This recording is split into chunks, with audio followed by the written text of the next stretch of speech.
प्रथम तीर्थंकर प्रभु ऋषभनाथ भगवान के चरणों में कोटिशः नमन। परंपरा से हुए सभी अरिहंत परमात्माओं के चरणों में कोटिशः नमन। अनंत अनंत सिद्ध आत्माओं को नमन। मोक्ष मार्ग के साधक समस्त आचार्य उपाध्याय एवं साधु भगवंतों के चरणों में कोटिशः नमन। परम पूज्य परम उपकारी सतपथ प्रदर्शक गुरु भगवंत के चरणों में कोटिशः नमन। उपस्थित आदरणीय मुनि भगवंत, आदरणीय साध्वी जी महाराज साहब, धर्म प्रेमी बंधुओं, माताओं एवं बहनों,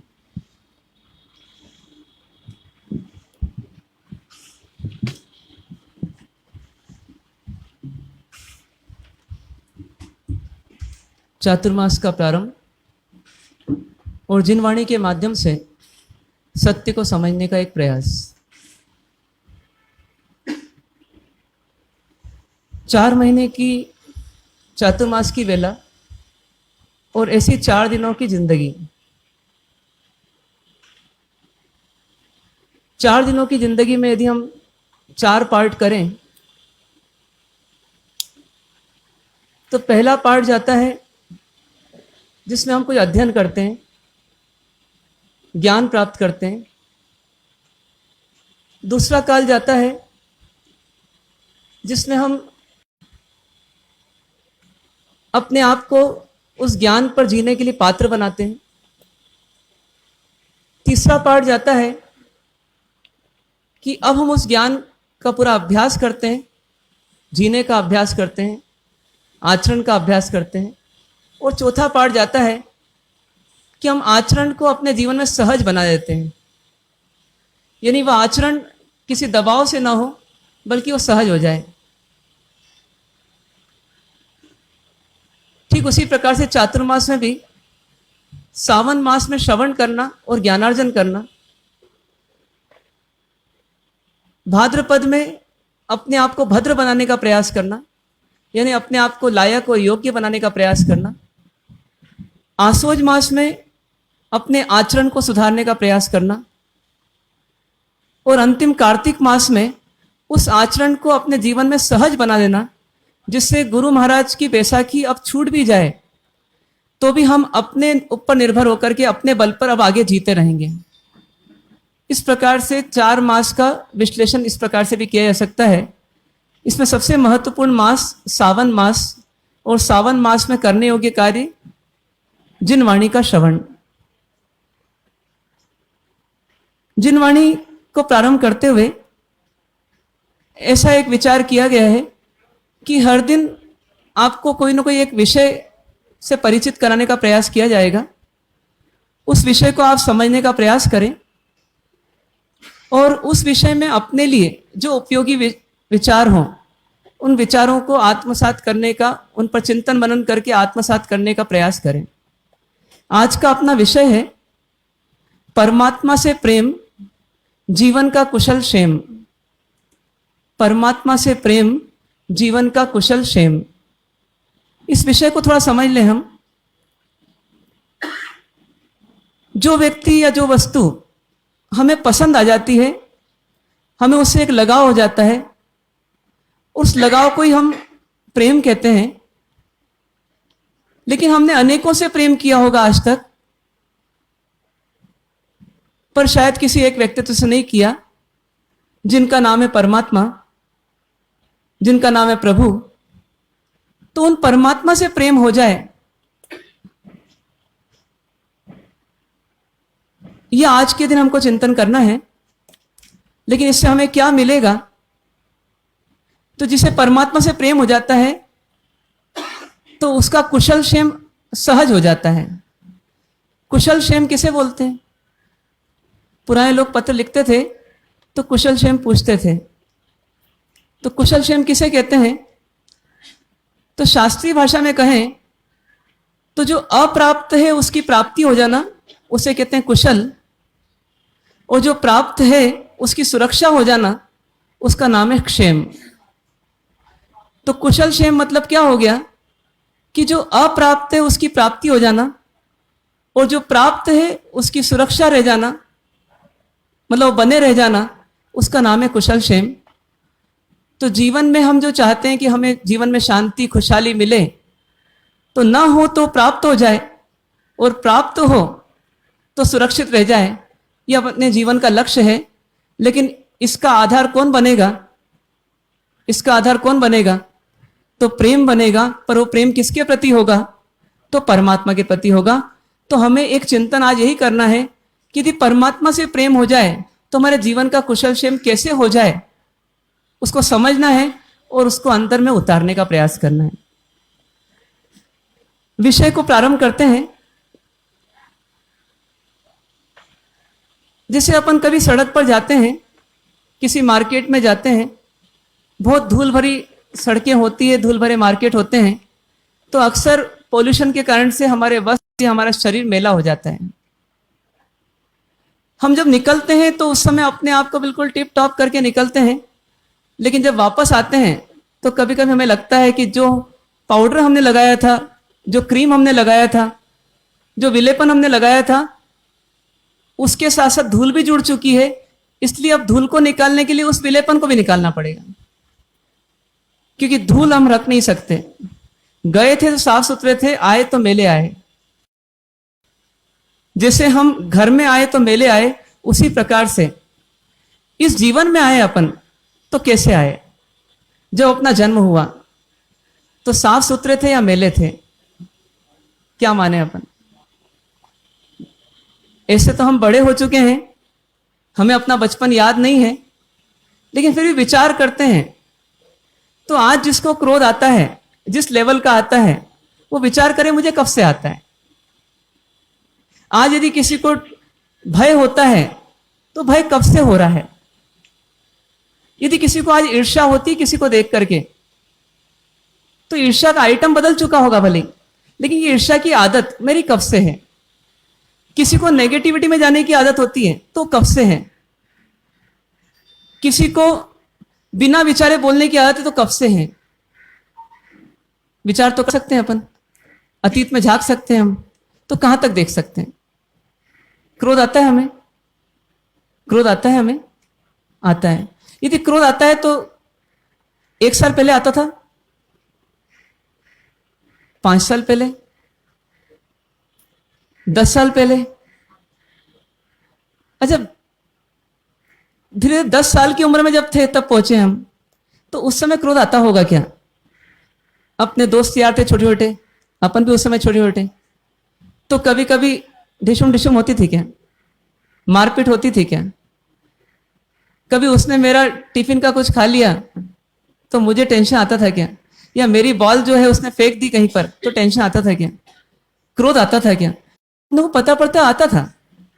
यदि एक बच्चे को देखें, छोटा बच्चा है और वो गोद में है माँ की, और उसको कुछ चाहिए और माँ कुछ नहीं दे रही है, और जो माँ दे रही है वो उसको नहीं चाहिए। जैसे माँ दूध पिलाने का प्रयास करी निप्पल में और उसको दूध नहीं चाहिए, तो आप देखेंगे कि वो अपने छोटे छोटे हथेली से भी क्या करता है, माँ को इस प्रकार से खींचता है। क्यों खींच रहा है? वो क्या आ रहा है उसको? गुस्सा आ रहा है। तो इसका मतलब जब जन्मा होगा वो, तो भले ही वो एकदम नन्हा सुकुमाल कोमल एकदम लगता है, लेकिन उसके भीतर में, उसके मन में कुछ विकार, कुछ कमियां, कुछ गलतियां होगी या नहीं होगी। तो आज बस ये वृक्ष थोड़ा बड़ा हो चुका है, पर इसका बीज रूप जब जीवन था उस समय भी इसके अंदर वो चीज थी। यदि आंकड़े का पेड़ है तो आंकड़े का ही बीज रहता है, और आम का पेड़ है तो आम का ही बीज रहता है। तो जिसमें जो कमजोरियां आज है, जो नेगेटिविटी आज है, तो अनुमान लगाएं वो जन्म के समय भी थी। और क्यों थी जन्म के समय? क्यों थी जन्म के समय? संस्कार। इसका मतलब हर बच्चा एक जैसा पैदा नहीं होता, हर बच्चा अलग पैदा होता है, हर बच्चे के संस्कार अलग होते हैं। तो इसका मतलब क्या कि वो कहीं ना कहीं से कैरी फॉरवर्ड हो रहा है, कहीं ना कहीं से पीछे से आ रहा है। हमें यहां दिख रहा है लेकिन उसका संबंध तो पुराना है।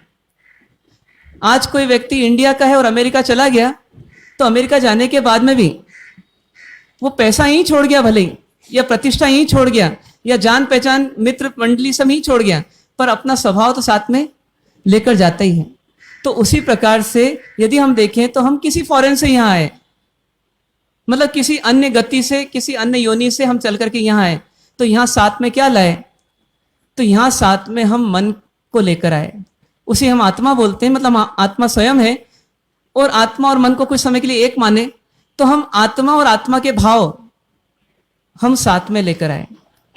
अब जब हम आ गए और यहां जी रहे हैं, तो हम किसके बल पे जी रहे हैं, किसके आधार पे जी रहे हैं? तो जो हमारे विचार हैं, चाहे वो अच्छे हो चाहे बुरे हो, चाहे गंदे हो चाहे अच्छे हो, लेकिन बस जो हैं उनके बल पर जी रहे हैं।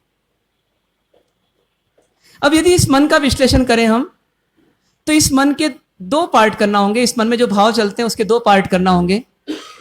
इस मन की दो अवस्थाएं कह लो, एक पॉजिटिव और एक नेगेटिव, एक सकारात्मक और एक नकारात्मक भाव। एक को सकारात्मक भाव, एक को निषेधात्मक भाव भी कहते हैं। मतलब विधेयात्मक, निषेधात्मक, सकारात्मक, नकारात्मक, पॉजिटिव या नेगेटिव, कुछ भी शब्द बोले जाएं, पर ये भीतर की स्थितियां रहती है कि अलग प्रकार के भाव हैं, उनको दो कैटेगरीज में डिवाइड किया जा सकता है। एक यदि नेगेटिव है तो दूसरा पॉजिटिव है। क्रोध को क्या बोलेंगे हम? नेगेटिव भाव। एंगर, तो उसका उल्टा क्षमा कैसा भाव है? कल अपन ने चर्चा की, तो क्षमा पॉजिटिव भाव है, मतलब फॉरगिवनेस। यदि हम बोलें कि लोभ जो है, ग्रीड जो है, वो कौन सा भाव है? नेगेटिव भाव है। तो संतोष जो है, सेटिस्फैक्शन, पॉजिटिव भाव है। यदि ईर्ष्या, जेलसी नेगेटिव भाव है, तो अहोभाव, दूसरों के बढ़ोतरी में आनंद, मतलब एप्रिसिएशन, वो कौन सा भाव है? वो सकारात्मक भाव है। ऐसे भीतर में यदि विश्लेषण करें तो दो तरह के भावों में हर जीव जी रहा है। ऐसा भी नहीं कह सकते कि हम टोटली नेगेटिव भाव में जी रहे हैं, ऐसा भी नहीं कह सकते हम टोटली पॉजिटिव भाव में जी रहे हैं, लेकिन हम कहीं ना कहीं मिक्स हैं। उसमें भी अधिकांश हिस्सा किसका है? तो नेगेटिव भावों का है। यह जीव पूरा जीवन जी लेगा, और कितने ही जी चुके, पर आप पाएंगे कि बाहर से बहुत कुछ डेवलपमेंट कर लिया, लेकिन भीतर में अपना गुणों का डेवलपमेंट करना, अपनी पॉजिटिविटी का डेवलपमेंट करना, यह सबसे आसान है कि सबसे कठिन काम है दुनिया का? सबसे कठिन काम है। किसी को बोलो कि 1 महीने का मासिक श्रवण करना है, तो शायद दुबला पतला व्यक्ति भी कर लेता है। क्यों कर लेता है? क्योंकि वो संकल्प के बल पे कर लेता है। वास्तव में उसको करना पड़ता है, ये बात भी बिल्कुल सही है, लेकिन उसका शरीर उसको कोऑपरेट करता है इसलिए कर लेता है, ये बात भी उतनी सही है, पर कर डालता है। पर किसी को बोलो कि एक दिन का क्रोध का उपवास करना है, और उसमें मन से भी क्रोध नहीं होना चाहिए, मन में भी क्रोध नहीं आना चाहिए, तो शायद किसी को बंद कमरे में बाहर लॉक करके, खिड़की दरवाजे सब बंद करके, बाहर की दुनिया से पूरा डिस्कनेक्ट करके रख दिया जाए, तो भी उसके भीतर में कोई गारंटी नहीं है कि उसको क्रोध नहीं आएगा। एक छिपकली भी दिख गई उस कमरे में, तो शायद जो सोच रहा है कि इंसान से क्रोध नहीं करना, इंसान से क्रोध नहीं करना, वो छिपकली से ही क्रोध कर लेगा। और नहीं भी दिखा तो मन के विचारों में बहुत सारी तस्वीरें आती है, उनसे ही कोई ना कोई क्रोध कर लेगा। तो कितना कठिन है सिर्फ एक मन को सुधारना। एक मन को सुधारना कितना कठिन है। इस मन में जो नेगेटिव भाव रहते हैं उसी को अवगुण बोलते हैं, और जो पॉजिटिव भाव रहते हैं उसको सद्गुण बोलते हैं। इस दुनिया में ऐसा भी नहीं है कि सब अपने जैसे ही हैं, सब अपने जैसे ही हैं। यदि इस दुनिया में आज के इस वर्तमान काल में हम देखें तो हमसे अधिक गुणी लोग दिखेंगे कि नहीं दिखेंगे? यदि इस 100 साल के इतिहास में देखें तो हमें पता पड़ेगा, देखो किसी करुणा बहुत ज्यादा है, नाम लिया था मदर टेरेसा का, करुणा बहुत थी उनको। कोई सत्यवादी थे, नाम लिया था गांधी जी का, देखो सत्य बोलते थे। तो कभी देशभक्ति, राजभक्ति के लिए भगत सिंह आदि का नाम आता है, कैसी भक्ति थी उनकी। कभी कोई मुनिराजों का भी नाम आता है, कभी कोई श्रावक वर्यों का भी नाम आता है, मतलब अनेक नाम आते हैं जो हमसे अधिक गुणी हैं, और हमारे लिए उन तक पहुंचना भी बहुत कठिन है, उन तक पहुंचना भी बहुत कठिन है। एक काबरा साहब है, एमपीईवी में सर्विस थी, रिटायर्ड हो चुके हैं, चीफ इंजीनियर की पोस्ट से रिटायर्ड हुए। इलेक्ट्रिसिटी बोर्ड हो और उसमें व्यक्ति किसी इंजीनियरिंग पोस्ट पर हो और वो रिश्वत न ले और न लेने दे, आसान है कठिन है? बहुत मुश्किल है। उन व्यक्ति ने 30 साल का अपना सफर गवर्नमेंट सर्विस का पूरा बिताया, बहुत सारे थपेड़े खाए, खाने पड़े, लेकिन उनके जीवन का एक ही सिद्धांत था कि मुझे रिश्वत लेना नहीं है। बहुत दिनों तक उन्होंने इस सिद्धांत को ही पाला कि रिश्वत देना भी नहीं है किसी को पूरे ऑफिस में, लेकिन चली नहीं। अंत में निर्णय किया कि कम से कम मैं तो नहीं लूंगा। एक बेदाग जीवन जिया। कई जगह इंस्पेक्शन के लिए जाते हैं, लेकिन बराबर ये ध्यान रखते हैं मुझे लेना भी नहीं है रिश्वत, और न वो व्यक्ति ऑफर करे तो मुझे किसी तरह से प्रसन्न होना है, उसका बिगाड़ नहीं करना और उसका नुकसान भी नहीं करना है। ये सब सिद्धांत लेके चले। शायद हम जैसे लोगों के लिए एक ट्रेन की टिकट नहीं मिल रही हो और उसमें कोई बोले आप तो बड़े सिद्धांतवादी हो, तो आज ऐसे ही सफर कर लो कॉमन डब्बे में, तो शायद कठिन होगा, बहुत कठिन। एक रात बिताना है, 4 घंटे तक टीसी के चक्कर लगाते रहेंगे हम, लेकिन हम बोलेंगे कि भले ही 2 घंटे 4 घंटे की नींद मिले, लेकिन सोना तो है, सीट तो मिलना चाहिए, उसके लिए जो देना पड़े देंगे। कितनी जल्दी सिद्धांतों से नीचे उतर जाते हैं, कितनी जल्दी गुणों को अवगुण रिप्लेस कर लेते हैं। मतलब वास्तव में गुण भी है हमारे, तो वो स्थिर नहीं है, स्टेबल नहीं है। बहुत जल्दी वो गुणों में चेंज आ जाता है, परिस्थिति देख करके। जैसे गिरगिट रंग बदलता है, उस प्रकार से हमारा मन बदल जाता है और हम गुणों से अवगुणों की ओर उतारू हो जाते हैं। होता है ऐसा। पर फिर भी कुछ हमको नाम दिखते हैं ऐसे लोगों के भी, कि जो वास्तव में एक उदाहरण है इस युग में कि इन्होंने ऐसा जीवन जी लिया। जैसे काबरा साहब कैसे हो गए, हम सबके लिए एक उदाहरण बन गए, क्योंकि 30 साल तक उसी महकमे में रहना और रिश्वत नहीं लेना अपने आप में ये बहुत हैरत अंग्रेज बात है। और उसके लिए उनको कई बार इंटीरियर में जाना पड़ा, और उसकी कॉस्ट ये रही कि उनको परिवार आदि से बिछुड़ना पड़ा, यहां तक कि सुख सुविधाओं से भी वंचित रहना पड़ा, यहां तक कि बच्चों का एजुकेशन, बच्चों का मेडिकल आदि जो जो रिक्वायरमेंट्स है उससे भी वंचित रहना पड़ा। पर ये सब रहे वो, हम तो वो नहीं रह सकते। पर ऐसे जो उदाहरण रूप में व्यक्ति हैं, उन उदाहरणों में हम यदि 100 साल की बजाय 200 साल में जाएं, कि 2 साल के उदाहरणों को देखें तो कुछ और उदाहरण मिल जाएंगे, 300 साल में जाए तो और उदाहरण मिल जाएंगे, 4 साल में जाए तो और उदाहरण मिल जाएंगे। आप बता सकते हो कि ऐसे उदाहरणों में सर्वश्रेष्ठ उदाहरण कौन? सर्वश्रेष्ठ उदाहरण वही हो सकता है जिसके भीतर में नेगेटिविटी है ही नहीं, जिसके भीतर में नेगेटिविटी है ही नहीं, जिसके भीतर में कंप्लीट पॉजिटिविटी है, कंप्लीट पॉजिटिविटी, जो क्षमा की दरिया है, जो संतोष की मीनार है, जो विनय का पहाड़ है जिसको कोई डिगा नहीं सकता। ऐसा कोई व्यक्तित्व है क्या, या हुआ है क्या? बताइए। परमात्मा। वो परमात्मा क्या चीज है? वो एक इंसान ही है। यदि हम अभी आत्मा और शरीर के पिंड को एक करके बोलें तो बोलेंगे कि इंसान ही है वो। लेकिन वो इंसान कैसे हैं? तो इस दुनिया के सर्वश्रेष्ठ इंसान है। सर्वश्रेष्ठ किस अपेक्षा से कि जिस काल में वो उत्पन्न हुए उस काल में भी सर्वश्रेष्ठ थे, और उससे आगे मतलब भविष्य में भी और अतीत में भी उनके ऐसा, उनसे ऊपर कोई नहीं। ऐसे इंसान को बोलते हैं सर्वश्रेष्ठ इंसान। और वो सर्वश्रेष्ठ इंसान का उदाहरण कौन है? वो परमात्मा। उन्हें हम परमात्मा कह देते हैं, या उन्हें हम प्रभु कह देते हैं, या उन्हें हम पुरुषोत्तम कह देते हैं, या उन्हें हम परमेश्वर कह देते हैं। मतलब एक ऐसा व्यक्तित्व जिसके भीतर में नेगेटिविटी रही नहीं। बताइए, वो जो व्यक्तित्व रहे होंगे वो हम सबके लिए क्या है? वो हम सबके लिए क्या है? वो हम सबके लिए एक आदर्श है। आज हमारे को वो व्यक्ति नहीं मिलते। क्यों नहीं मिलते? क्योंकि उनके ऐसा बन पाना इतना आसान भी नहीं है।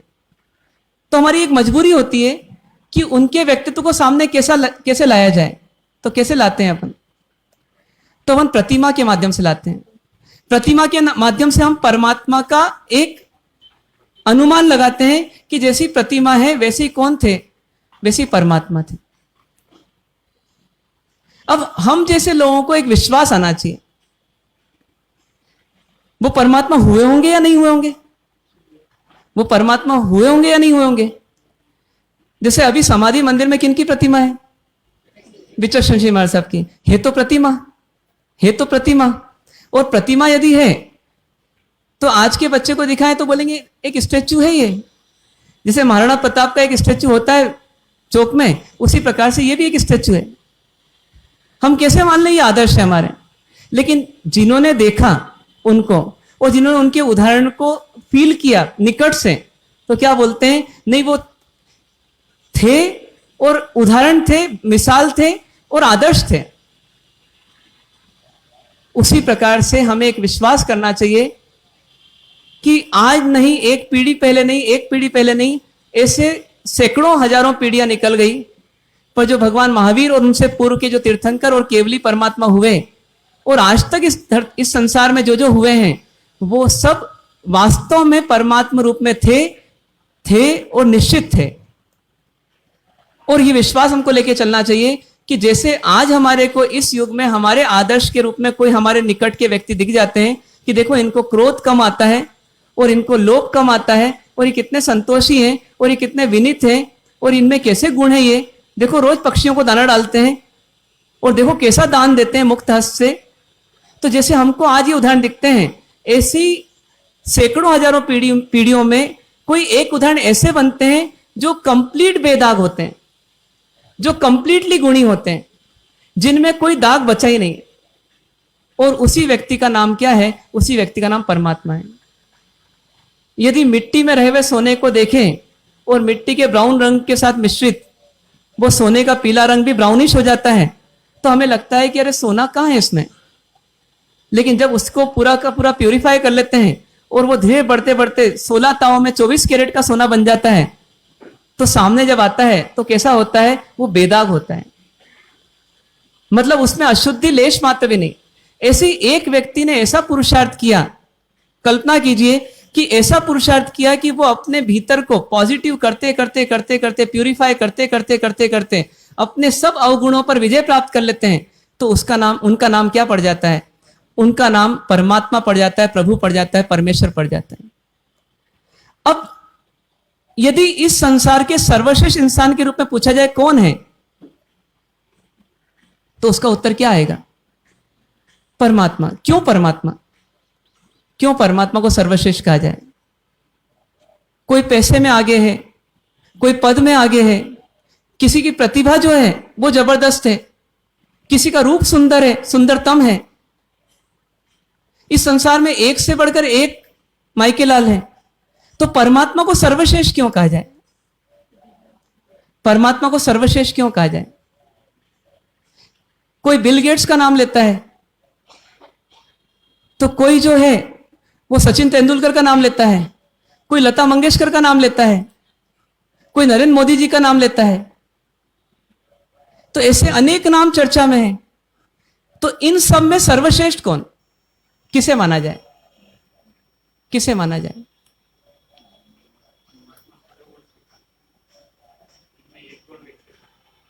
देखिए, इनके जितने गुण हैं, इनके जितने गुण हैं, ये सब नश्वर हैं, ये सब नश्वर हैं। कितने ही अच्छे से अच्छा क्रिकेटर हो, लेकिन उससे बोलें कि वो 60 साल की उम्र में वैसे ही खेलकर बता सकता है। जिसे 100 मीटर की रेस में गोल्ड मेडल जीता हो ओलंपिक में, और उससे बोलें कि आप अब 60 साल की उम्र में अब वैसी दौड़ दौड़ के बता सकते हैं। मतलब ये नश्वर है। किसी की कितनी अच्छी प्रतिभा हो, लेकिन उसका दूसरा सानी कोई ना कोई मिल जाता है। लता मंगेशकर एक समय टॉप, पर आज कहते हैं कि उनके भी समकक्ष कई आ चुके हैं और आगे उनके जाने के बाद और आ जाएंगे। मतलब जो उनकी स्थिति है वो हमेशा नहीं रहने वाली। बिल गेट्स नंबर 1 हो सकते हैं, पर सदा के लिए नहीं। तो आप सोचिए कि ये जितने पद हो, कि प्रतिष्ठा हो, कि पैसा हो, कि प्रतिभा हो या रूप हो, ये सब कैसे हैं? चंद दिनों के हैं, चंद दिनों के हैं। किसी का रूप कितना ही सुंदर हो, मिस यूनिवर्स क्यों ना बन जाए, लेकिन फिर क्या होगा? 10 साल बाद वो अब शायद कंपटीशन में फेस करने लायक नहीं रहेंगे। लेकिन एक व्यक्तित्व तो ऐसा है जो सदैव अपने रूप में ही रहता है, जो सदैव अपने रूप में रहता है। उसका रूप कभी बदलता नहीं और बिगड़ता नहीं। वो कभी नीचे उतरता नहीं। कहते हैं ना, कमल जो है वो सरोवर में सबसे सुंदर उसको ही माना जाता है। क्यों? क्योंकि सरोवर का पानी मेला हो या साफ हो, लेकिन कमल तो हमेशा धवल रहता है। ऐसे की ऐसी परमात्मा, एक बिल्कुल शुद्ध आत्मा, 24 कैरेट का सोना, वो ऐसे व्यक्तित्व कि जो व्यक्तित्व अपने पद से कभी नीचे नहीं गिरते, जिनके गुण उनके जीवन में सहज हो चुके हैं और वो पूरे टॉप में पहुंच चुके हैं। अब उन गुणों में कहीं अवगुणों का मिश्रण नहीं है। योग शास्त्र में कहा गया, पन्नगे च सुरेन्द्रे च कौशिके पाद संस्पृशी, पन्नगे च सुरेन्द्रे च कौशिके पाद संस्पृशी। मतलब क्या कहते हैं कि दो प्रकार के कोशिकों ने क्या किया? परमात्मा के चरणों को स्पर्श किया। दो कोशिक ने परमात्मा के चरणों को स्पर्श किया। कौन से परमात्मा के? कौन से परमात्मा के? तो भगवान महावीर के। कौन कौन से कोशिक? तो एक का नाम तो सबको मालूम है, जो चंड था, चंड कोशिक था। चंड मतलब एकदम क्रोध से जो लाल हो उठता है। तो ऐसा चंड कोशिक ने परमात्मा के चरणों को स्पर्श किया। और कहते हैं इंद्र का दूसरा नाम भी क्या है? कौशिक ही है। तो एक तरफ चंड कोशिक ने परमात्मा के चरणों को स्पर्श किया, तो इंद्र ने भी परमात्मा के चरणों को स्पर्श किया। जब वो परमात्मा को सबसे पहली बारी कहां लेने के लिए आए? मेरू पर्वत पर ले जाने के लिए आए। तो उस समय परमात्मा के चरणों को दोनों ने स्पर्श किया, लेकिन परमात्मा का प्रत्युत्तर क्या था दोनों में? परमात्मा का प्रत्युत्तर दोनों में क्या था? तो मतलब निर्विशेष मनस्काय, निर्विशेष मनस्काय श्री वीर स्वामी ने नमः। निर्विशेष मतलब एकदम सामान्य, एकदम सामान्य। जब इंद्र ने नमन किया तो कहते हैं चक्रवर्ती से भी कई गुना अधिक शक्ति किसकी होती है? देवताओं की होती है। और देवताओं में भी सबसे अधिक शक्ति किसकी होती है? इंद्र की होती है। और वो इंद्र किनके चरणों में नतमस्तक होते हैं? परमात्मा के। और परमात्मा के चरणों में जब नतमस्तक होते हैं तो उस समय वो परमात्मा कैसे हैं? निर्विशेष, मतलब बिल्कुल शांत मन वाले। तो इसीलिए कहते हैं कि जब इंद्र नमन करे तो भी परमात्मा बिल्कुल शांत समता में स्थिर। और जब चंड कोशिक मानो नमन कर रहा है, क्या करके? डस करके। तो अपन ने देखा कई बार उनकी मुख मुद्रा, बुझ बुझ चंड कोसी, एकदम शांत, एकदम शीतल। ये कौन कर सकता है? ये कारनामा कौन कर सकता है? ये सिर्फ एक ही इंसान कर सकता है। कि सुख हो या दुख हो, सुख की परिस्थिति हो या दुख की परिस्थिति हो, लेकिन जो बिल्कुल समभाव में शांत है एकदम, मानो किसी ने मेरा कुछ बिगाड़ा ही नहीं और किसी ने कुछ बनाया नहीं। न उनको आश्चर्य होता है, न उनको अफसोस होता है, न वो सुख में चंचलित होते हैं और न दुख में विवल होते हैं, बेचैन होते हैं। ऐसे कौन व्यक्तित्व है? ऐसे व्यक्तित्व सिर्फ परमात्मा, सिर्फ परमात्मा। ऐसे परमात्मा की प्रतिमा क्यों रखना पड़ती है? इसलिए रखना पड़ती क्योंकि हम वैसे बन नहीं पाते। यदि हम बन जाएं तो क्या हो? फिर प्रतिमा की आवश्यकता नहीं पड़े। लेकिन हम बन क्यों नहीं पाते? क्योंकि परमात्मा पद इतना आसान नहीं है। इसीलिए वो आदर्श है, इसीलिए वो आदर्श है, इसीलिए वो अनुकरणीय, अनुमोदनीय है। इसीलिए चारों गति के जीव, एक नहीं बल्कि चारों गति के जीव जिनको पूछते हैं वो प्रधानमंत्री नहीं होते, वो राष्ट्रपति नहीं होते, वो सिर्फ कौन होते हैं? वो परमात्मा होते हैं। तो ऐसे परमात्मा से क्या हमारे को कोई संबंध बनाना चाहिए क्या? ऐसे परमात्मा से हमारा कोई संबंध होना चाहिए क्या? बताइए, क्यों होना चाहिए? क्यों होना चाहिए? क्योंकि जीवन में संपत्ति काम नहीं आएगी, ये शरीर भी काम नहीं आएगा, लेकिन साथ में कोई काम आएगा तो कौन काम आएगा? सिर्फ सद्गुण काम आएंगे। और वो सद्गुण किनके पास है? वो सद्गुणों के भंडार कौन है? वो परमात्मा है। प्रधानमंत्री रिश्ता बनाया, पर प्रधानमंत्री का स्वयं का पद जो है वो अनित्य है, वो चला जाएगा। आपका परिचय, आपकी पहचान का मूल्य खत्म हो जाएगा। लेकिन परमात्मा के साथ रिश्ता बन गया यदि, तो फिर क्या होगा? तो परमात्मा रिश्ता बन जाए तो हमारे को भव भव में वो काम आएगा, भव भव में काम आएगा। परमात्मा रिश्ता बनाना, परमात्मा से प्रेम करना। एक और कारण है परमात्मा से प्रेम करने का। हमें जो चाहिए वो क्या चीज चाहिए, हमें जो चाहिए वो क्या चीज चाहिए। यदि कोई बोले आपको क्या चाहिए, आपको सुबह उठते से ही क्या चाहिए, चाय चाहिए। आपको 10 बजे क्या चाहिए, दुकान चाहिए, ग्राहक चाहिए, पेमेंट चाहिए, बैंक बैलेंस चाहिए। आपको क्या चाहिए, सुबह सुबह नौकरानी के दर्शन हो जाए तो आज का दिन अच्छा गया, नौकरानी चाहिए। फिर नौकरानी मिल गई तो उसके बाद मेहमान चाहिए। यदि मेहमान ही नहीं आए तो फिर नौकरानी से मतलब क्या, इतना अच्छा घर सजाया धजाया, मेहमान चाहिए। फिर कौन चाहिए, फिर पतिदेव चाहिए, फिर ये चाहिए, फिर वो चाहिए। जो चीज खोलते हैं ना उसमें कुछ चाहिए। अलमारी खोली तो हाँ ये कपड़े लाना है, कपड़े चाहिए अपने को। डब्बा खोला, अरे शक्कर खत्म हो गई, शक्कर चाहिए, चाहिए चाहिए चाहिए लगा रहता है। पर इन सब चाहिए में यदि कोई चाहिए पूरा नहीं मिलता तो फिर क्या मिलता है। जब इतने सब चाहिए में कोई चाहिए पूरा नहीं होता, किसी की पूर्ति नहीं होती, तो फिर एक वो चीज चाहिए नहीं लेकिन फिर मिल जाती है, वो कौन सी चीज है। एक कोई चीज नहीं चाहिए फिर मिल जाती है, वो कौन सी चीज है। वो अशांति, वो दुख। वो चाहिए नहीं लेकिन मिलता है।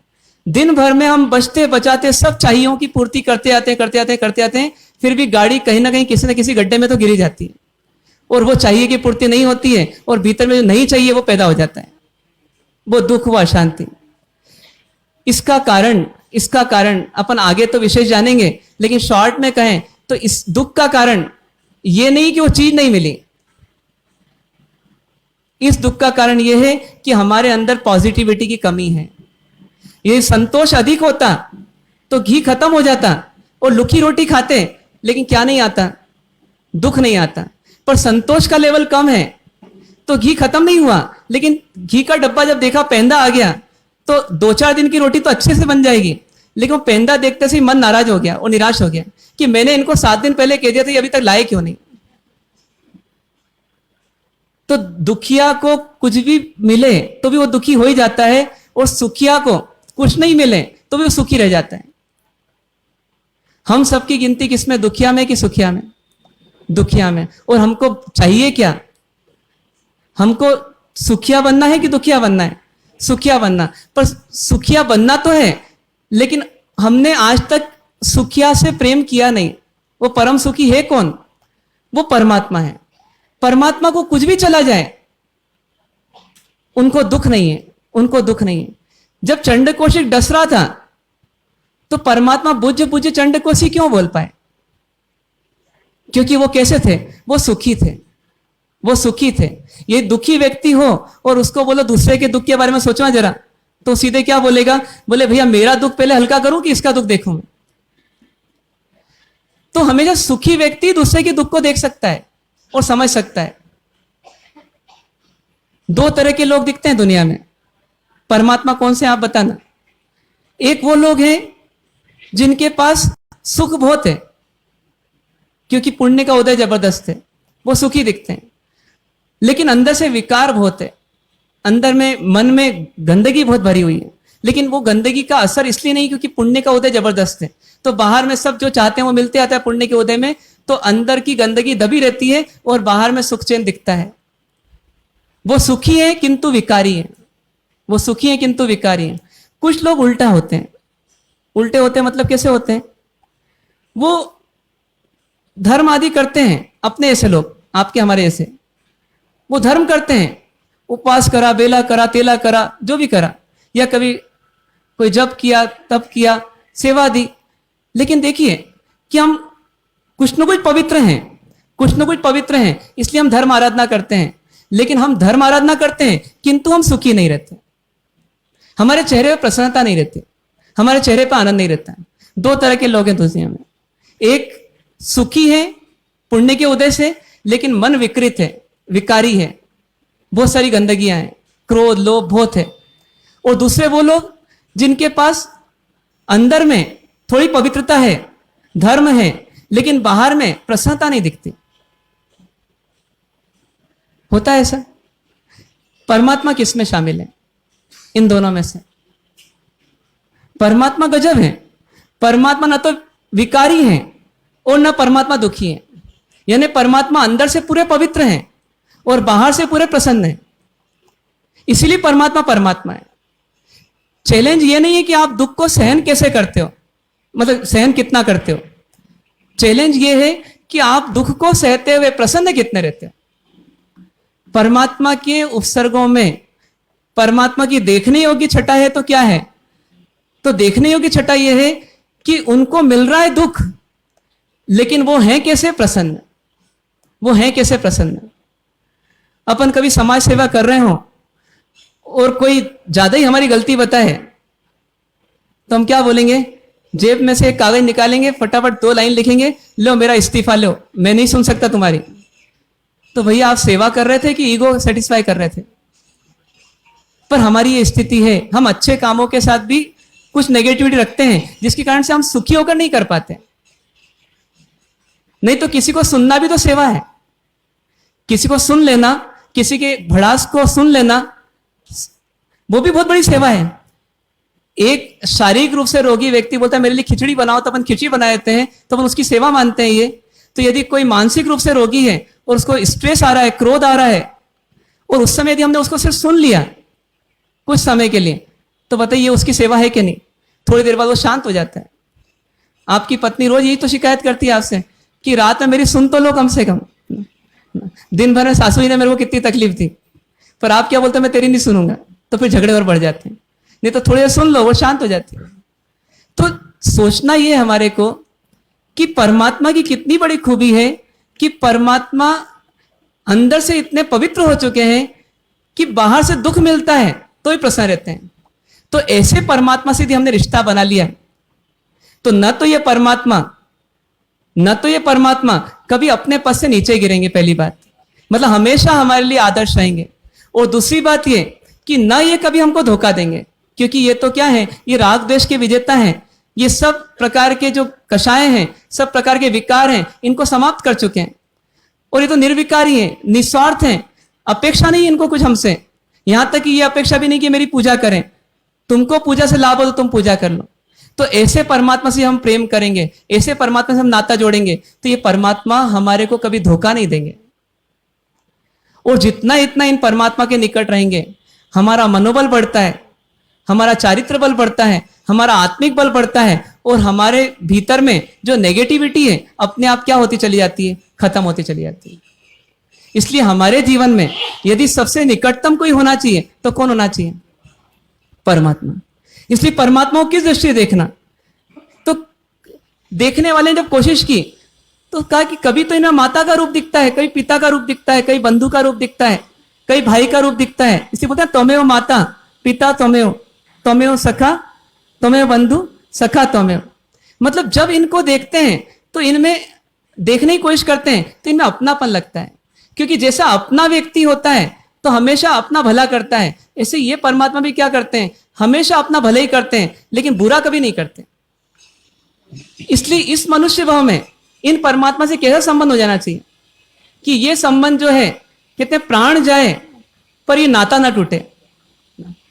प्राण चले जाए इस तन में से, लेकिन इन परमात्मा से मेरा नाता नहीं टूटे। जब ऐसा होता है तो क्या होता है? वो परमात्मा कालांतर में फिर मिल जाते हैं। मतलब इस जन्म में सब छूट जाए तो छूट जाए, लेकिन कौन नहीं छूटे? मेरे परमात्मा नहीं छूटे। अपने जैसे अभी मुल्तान संघ में गए थे तो वहां के लोगों ने क्या बताया कि जब स्वतंत्रता हुई और एकदम आपाधापी हुई, और उस समय हमको हमारे पूर्वजों ने सोचा कि अब हिंदुस्तान जाना है तो क्या लेके चलें, तो क्या लेकर आए मालगाड़ी में? तो परमात्मा की प्रतिमा ले लेकर आ गए। सोचिए उनके भीतर में क्या रहा होगा? उनके भीतर में सबसे अधिक प्रेम किससे रहा होगा? सबसे अधिक अजीज कौन रहे होंगे? परमात्मा। क्योंकि उनको लगा होगा ये परमात्मा है तो सब कुछ है हमारे पास, और ये परमात्मा चले गए तो सब कुछ चला गया। इंद्र जैसे इंद्र भी शंका क्या कर रहे थे भगवान पर कि यदि मैं आज्ञा दे दूं कि आपका स्नात्र हो जाए तो इतने बड़े बड़े कलश और इतने हजारों कलश, और जब आप पर जल बरसेगा तो कहीं हे परमात्मा आप बह नहीं जाओ। तो जब इंद्र को ये चिंता हुई तो परमात्मा ने अपना रूप बताया और जब रूप बताया तो चिंता का निवारण हुआ। लेकिन इंद्र ऐसा क्यों सोचने लगे? इंद्र ने ऐसा क्यों सोचा? कभी आप सोच सकते हो? इंद्र ने इसलिए ऐसा सोचा कि यदि मेरी हथेली में आए हुए परमात्मा ये छिटक करके नीचे गिर गए तो परमात्मा को तो दुख होगा ही होगा, परमात्मा को वेदना होगी होगी, लेकिन उससे अधिक अभागा मैं होऊंगा कि हाथ में आए हुए परमात्मा मेरे हाथ से छिटक गए। तो ऐसी अपनी भावना हो जाए कि इस संसार में कई चीजें मिलेगी, एक से बढ़कर एक भी, लेकिन सब छूटने के लिए मिलेगी। या तो वो हमको छोड़ के चली जाएगी या हम उसको छोड़ के चले जाएंगे, लेकिन एक परमात्मा से दिल का नाता बन जाए, भावों का नाता बन जाए, तो ये परमात्मा से ऐसा संबंध बनेगा कि हम हिंदुस्तान में हो कि हम विदेशों में हो, हम एकांत में हो कि हम समूह में हो, हम मंदिर में हो या मंदिर के बाहर हो, लेकिन हमारे आदर्श की सीट पर कौन बैठे रहेंगे? परमात्मा बैठे रहेंगे। जैसे एक बच्चा जो होता है वो भले ही मां से हजारों किलोमीटर दूर चले जाए तो भी उससे पूछे कि तुम्हारे जिंदगी में सबसे महत्वपूर्ण पद किसका, तो कहता है मेरी मां का, मेरी मां का। यहां तक कि मां चली जाती है दुनिया से, लेकिन यदि वो व्यक्ति कोई पुस्तक छपाता है तो कहता है मेरी मां की स्मृति में ये पुस्तक छप रही है। मतलब ऐसा प्रेम हो जाता है। ऐसा प्रेम किससे हो जाना चाहिए हमारा? परमात्मा से। क्योंकि मां से बढ़कर के कौन है? तो परमात्मा है। मां इस जन्म में हमारे लिए हितकारी हो सकती है कुछ हद तक, लेकिन परमात्मा भव भव में हमारे लिए हितकारी है। क्योंकि परमात्मा आत्मा के हितकारी है और आत्मा को हर भव भव में जीना है। मां इस शरीर की हितकारी हो सकती है, लेकिन इस शरीर की नश्वरता के कारण से ये शरीर तो चला जाएगा इस जन्म के बाद, पर आत्मा तो अविनाशी है, वो रहेगी हमेशा। तो आत्मा की हितकारी ये परम मां परमात्मा है, और इन परमात्मा से अपना नाता नहीं टूटे। इस जन्म में पाया हुआ ये जिन शासन, ये जैन धर्म कब सफल होगा हमारा? जब हमारा परमात्मा से अभिन्न नाता हो जाएगा। एक उदाहरण आता है कि कैसा प्रेम बनाना परमात्मा से। एक सत्य उदाहरण है कि एक युवा लगभग 30 वर्ष का होगा और उसकी बीमारी ऐसी बढ़ी कि उसके कारण से ऐसा वैद्यों ने और डॉक्टरों ने कहा कि अब ये व्यक्ति जी नहीं पाएगा, युवा जी नहीं पाएगा, ये युवा जी नहीं पाएगा। जब युवक को पता पड़ा तो युवक के मन में भावना हुई। क्या भावना हुई होगी? क्या भावना हुई होगी? उसकी भावना ये हुई होगी कि मैं बॉम्बे जाकर इलाज कराऊं, या मैं अमेरिका जाकर इलाज कराऊं, या मैं अच्छे से अच्छे डॉक्टर से इलाज कराऊं। उसकी ये भावना नहीं हुई। उसको एक चिंता हुई कि हाथ में आया हुआ मनुष्य वो छूटने जा रहा है, और कहीं ये छूट गया तो शरीर छूटेगा तो उसकी कोई परवाह नहीं, लेकिन परमात्मा छूट जाएंगे, वो फिर नहीं मिले तो मेरे को संस्कार देने वाला, मेरे को ज्ञान देने वाला, मेरे को सच्चारित्र देने वाला, मेरे को संयम देने वाला, मेरे को मोक्ष मार्ग में आगे बढ़ाने वाला, मेरे को सद्गुणी बनाने वाला कोई व्यक्ति तो मुझे नहीं मिलेगा। तो फिर ऐसा ना हो जाए कि फिर ये परमात्मा मिले नहीं कभी। तो इसलिए एक बार अंतिम दर्शन के लिए मैं कहां चला जाऊं? तो मैं शत्रुंजय चले जाऊं। तो कुछ किलोमीटर दूर उनका घर था, कोई साधन नहीं था, घर वालों ने मना कर दिया। तो उस समय एक बैलगाड़ी वाला मिला, तो उन्होंने कहा कि बैलगाड़ी पे चल के मैं चले जाता हूं। तो बैलगाड़ी वाले से निवेदन किया कि मेरे को सिर्फ वो तलेटी तक छोड़ दोगे क्या, वहां पर तुम जा रहे हो तो बैलगाड़ी ने वाले ने बोला ठीक है मैं छोड़ देता हूं। वो तलेटी पे छोड़ के चला गया। अब तलेटी से शिखर कितना ऊंचा, और स्थिति बहुत खराब शरीर की, एक पांव रखे तो दूसरा पांव रखा नहीं जाए, ऐसी स्थिति। और ऐसी स्थिति में वो युवक सिर्फ किसका नाम लेते रहते ऊपर चढ़ने लगा? परमात्मा का नाम लेते रहते चढ़ने लगा। प्रेम किससे है? शरीर से कि परमात्मा से? हम भी ऐसी स्थिति में कभी हो सकता दर्शन के लिए जाएं, लेकिन हमारे अंदर किसी न किसी कोने में एक विचार मुख्यतया रहेगा, और विचार क्या रहेगा? बस हे परमात्मा आपका दर्शन करके मेरी तबीयत ठीक हो जाए, मैं स्वस्थ हो जाऊं। लेकिन उनको एक ही भावना थी कि मेरे प्राण निकले उसके पहले मुझे किसके दर्शन हो जाएं? परमात्मा के। तो कुछ पंक्ति चढ़ते चढ़ते चढ़ते ऐसे आगे बढ़ते बढ़ते कुछ 1 घंटा 2 घंटा 4 घंटे ऐसे 6-7 घंटे हो गए। बड़ी मुश्किल से ऊपर तक चढ़ पाए, और जैसे ही ऊपर तक चढ़े और अंदर पहुंचे तो अंदर किसके दर्शन हो गए? दादा के दर्शन हो गए। और दादा के दर्शन जैसे हुए तो आंख में से आंसू बहने लगे, और विचार आया कि 3 लोक के नाथ के दर्शन करने का मुझ अभागे को मौका मिल गया। कितना जबरदस्त पाप का उदय लेकर आया हूं कि मनुष्य जीवन भी पूरा नहीं जी सकता, लेकिन मेरे अभागे कोई परमात्मा दर्शन दे दिए। ऐसे विचारों में निर्मलता बढ़ती चली गई, और बढ़ते बढ़ते समय कहां बीत गया पता ही नहीं पड़ा। 3-4 घंटे वहीं पर रह गए। और उसके बाद जब भक्ति करते करते, चिंतन करते करते, आंखों में आंसू बहाते बहाते जब शाम पड़ी तो वापस नीचे लौटे। और नीचे लौट करके आए तो उस समय सूर्यास्त हो चुका था। उसी समय भावना करी, 24 उपवास की और 24 उपवास ले लिया। फिर अगला दिन हुआ, अगले दिन भावना हुई कि कल तो प्राण नहीं निकले, लेकिन आज प्राण जरूर निकल जाएंगे, ये पक्की बात है, क्योंकि डॉक्टर्स ने कह दिया है कि अब जीवन बहुत अधिक नहीं बचा। तो विचार आया कि अब जब एक दिन और मिल गया है भाग्य से, तो मैं मौका क्यों चूकूं। फिर कहां चल दिए, ऊपर चल दिए। सोचिए हमारे गांव में यदि 1 किलोमीटर दूर मंदिर हो और हमारे पास गाड़ी भी हो, ड्राइवर भी हो, बस थोड़ा सा हमारे को कोरोना का भय हो, लॉकडाउन नहीं लगा हो, लेकिन व्यक्ति के पास कितना स्ट्रांग बहाना है कि कोरोना है हमारे साथ इसलिए हम नहीं जाएंगे। लेकिन सोचिए उनकी कैसी भावना थी कि आज प्राण है, कल रहेंगे कि रहेंगे पता नहीं, फिर 3 लोक के नाथ के दर्शन होंगे कि नहीं होंगे, तो मैं आज तो दर्शन कर ही लूं। ऐसा करते करते वो 24 उपवास वाले युवक ऊपर चल दिए। और ऊपर जब पहुंचे, आज 4-1 घंटे में पहुंच गए। और पहुंचते पहुंचते ऊपर बैठे मंदिर में दादा का दर्शन हुआ। और दर्शन करते करते विचार आया कि इन असहाय पांवों से मैं आज चवन नृत्य भी नहीं कर सकता, परमात्मा की भक्ति नहीं कर सकता। इंद्र जैसे इंद्र ने भी भक्ति करी, तो मेरे ऐसा पामर व्यक्ति तो भक्ति ना करे, ये कम भक्ति है। तो मुझे तो भक्ति अवश्य करना चाहिए, लेकिन मैं असहाय हूं। तो कुछ समय विचार में परमात्मा आते गए और अपने पांवों की असहायता को भूल ही गए और उठे और चवन नृत्य करने लगे।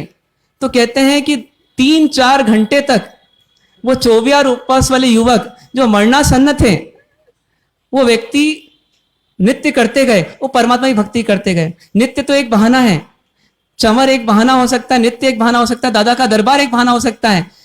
मुख्यतः देखना है तो क्या देखना है, एक आत्मा को, एक पामर आत्मा को एक पवित्र आत्मा से क्या है, प्रेम है। ये प्रेम ऐसा नहीं जो किसी शरीर से प्रेम हो तो भोगों में चला जाए, या किसी आइटम से प्रेम हो तो उसकी रचना में चला जाए, बल्कि ये प्रेम कैसा था, एक आत्मा का दूसरी आत्मा से एक पवित्र प्रेम था, निस्वार्थ प्रेम था। बस हे परमात्मा आप नहीं छूटो, बस मुझे कुछ नहीं चाहिए, बस आप मिलते रहो। ऐसी भावना से वो नृत्य करते गए। शाम को जब वापस लौट के आए, मृत्यु तो आज भी नहीं हुई, सुबह हुई। विचार आया कि 2 दिन से मरने के लिए जा रहा हूं और मर नहीं रहा हूं, अब क्या करूं। अब कितना अच्छा होगा कि परमात्मा के शासन में आ जाऊं, परमात्मा के शासन में आ जाऊं। तीसरा दिन किसने देखा, तो तीसरे दिन किसी आचार्य भगवान के पास गए और उनसे निवेदन किया। क्या निवेदन किया कि हे महात्मा, हे गुरु महाराज, इस पामर जीव पर, ऐसे तो इसमें गुण कुछ भी नहीं है, दास अवगुण भरियो, लेकिन एक उपकार कर दीजिए। जाने तो वाला हूं मैं, लेकिन मुझ पर इतना उपकार कर दीजिए। कल चवन लेकर नाचा था, आज क्या लेकर नाचना चाहता हूं, आज ओघा लेकर नाचना चाहता हूं, और ओघा दे दीजिए। आप जैसा बताएंगे वैसा जीऊंगा, जब तक रहूंगा तब तक आपकी आज्ञा में रहूंगा। पूरा आश्वासन दिया। आचार्य भगवान को करुणा आ गई, और करुणा आई तो उन्होंने उनको वेश बदल गया, ओघा मिल गया और संयम पथ के पथिक बन गए। कहते हैं कि उनकी तबीयत ही ठीक हो गई, उनका स्वास्थ्य ठीक हो गया। पूरी 456, ऐसा कुछ आंकड़ा है, 456 छठ तप करके उन्होंने पूरी जिंदगी में दादा की यात्रा की, गिरिराज की यात्रा की, 456 छठ करके, और 60 साल की दीक्षा पर्याय पाली। 30 साल में जाने वाले 90 वर्ष तक जिए और 60 साल की दीक्षा पर्याय पाल करके गए।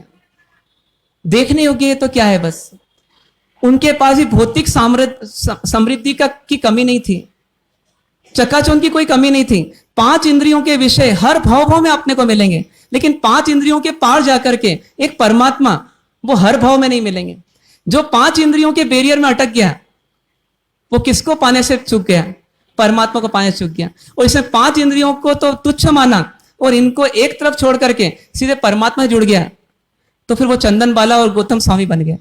चंदन बाला को एक ही तो दर्शन हुए थे परमात्मा के उस भाव में, लेकिन वो दर्शन कितने सफल हो गए।